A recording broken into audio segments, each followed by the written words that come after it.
तर चला आज बनवूया महिना दीड महिना टिकणारे आणि अगदी गोल वळणारे तीळ आणि गुळाचे लाडू।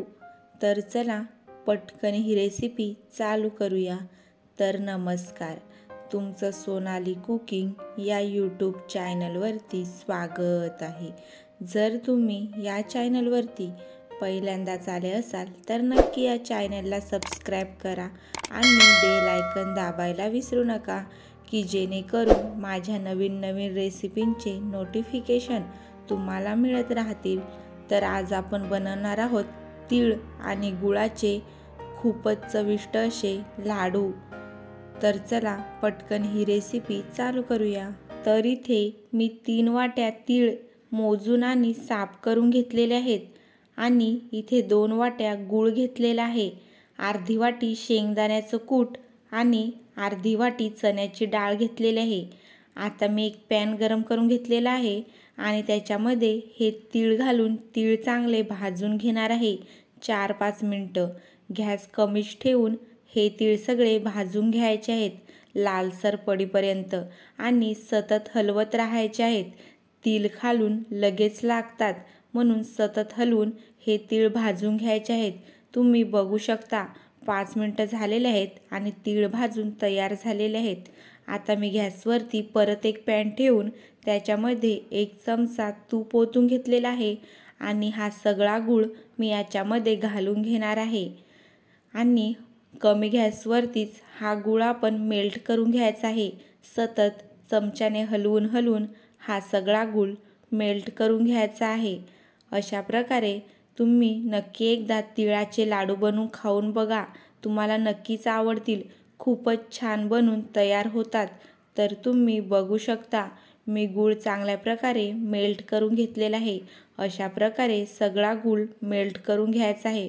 अगदी 3 ते 4 मिनिटात गूळ चांगल्या प्रकारे मेल्ट होऊन तयार होतो। आता या गुळामध्ये मी हे भाजून ठेवलेले तीळ घालून घेणार आहे आणि भाजलेली चण्याची डाळ सुद्धा मी याच्यामध्ये घालणार आहे आणि वरून शेंगदाण्याचं कूट सुद्धा मी याच्यामध्ये घालून हे सगळं एकजीव होईपर्यंत मिक्स करून घेणार आहे।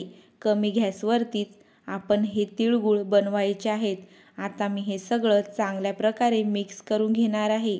तुम्ही अशा प्रकारे तीळ आणि गुळाचे लाडू बनविले तर महिना दीड महिना तुम्ही हे लाडू स्टोअर करून ठेवू शकता, तसेच्या तसेच राहतात। वरून थोडीशी वेलची पावडर घालून घेतलेली आहे आणि परत हे सगळं एकदा मिक्स करून घेणार आहे चांगल्या प्रकारे। तर तुम्ही बघू शकता तीळ आणि गूळ चांगल्या प्रकारे मिक्स झालेले आहेत।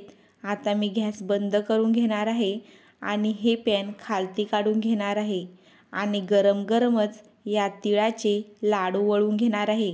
हाताला थोडंसं तूप लावून घ्यायचं आहे आणि गरमच या तिळाचे लाडू वळून घ्यायचे आहेत। थंड झाल्यावरती लाडू वळत नाहीत म्हणून गरमच लाडू वळून घ्यायचे आहेत। अशा प्रकारे बघू शकता अगदी गोल असे लाडू बनून तयार होतात। चवीला पण खूपच छान लागतात। तर तुम्ही नक्की बनवून खाऊन बघा तिळगुळाचे लाडू आणि कसे लागले मला नक्की कमेंट करून सांगा।